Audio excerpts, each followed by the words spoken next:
इस सरकार को आलोचना सुनने की आदत नहीं है सभापति महोदय। जब आप इनसे सवाल पूछिए तो ये शांत रहिए। आप बताइए 70 साल में आपने क्या किया है। मैं तो इस सदन में कहना चाहता हूं सभापति महोदय कि हमसे 70 साल का हिसाब मांगने वालों, जो सरकार अपना चलाया हुआ 2000 का नोट 7 साल नहीं चला सकी, वो हमसे 70 साल का हिसाब मांगती है।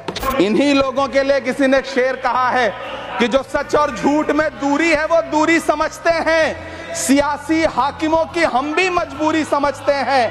वो अपना हक समझते हैं निवाला छीन लेने को, डकैती को बहुत से लोग मजदूरी समझते हैं। हमें पता है कि कैसी मजदूरी की जा रही है। 83 मिनट 71 बार थपथपाई गई मेज, 14,417 शब्दों का बजट भाषण, और उस बजट में अपने लिए राहत तलाशती मिडिल क्लास की हैरत ज़दा आंखें।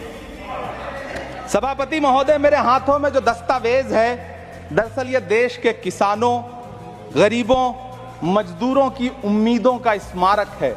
ऐसा लग रहा है जैसे वित्त मंत्री महोदया ने बजट नहीं तैयार किया है, बल्कि प्रधानमंत्री जी की मन की बात का संकलन तैयार किया है। टूटा हुआ लश्कर का भरम देख रहे हैं, टूटा हुआ लश्कर का भरम देख रहे हैं और जिल्ले इलाही के करम देख रहे हैं। ताकत का नशा अक्ल पे हावी है तुम्हारी, तुम देख न पाओगे जो हम देख रहे हैं। वित्त मंत्री महोदया ने इस बजट में महंगाई पर सिर्फ 10 शब्द बोला है। ये बजट बैसाखी पर टिकी हुई सरकार का कुर्सी बचाओ बजट है।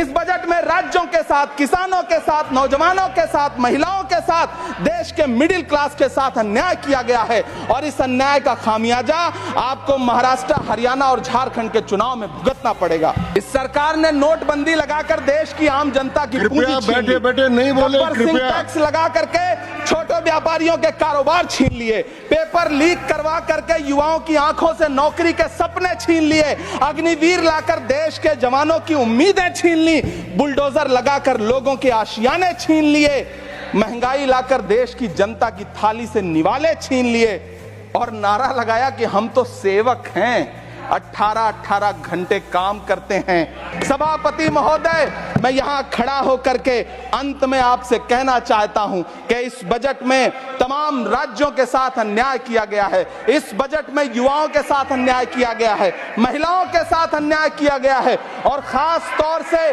महाराष्ट्र के लिए कुछ नहीं रखा गया है। महाराष्ट्र बाढ़ से जूझ रहा है, पानी बरसने से वहां 1500 से ज्यादा लोग मारे गए हैं। उस शहर को, उस राज्य को 4000 करोड़ के पैकेज की जरूरत है ताकि जो फसलें बर्बाद हुई हैं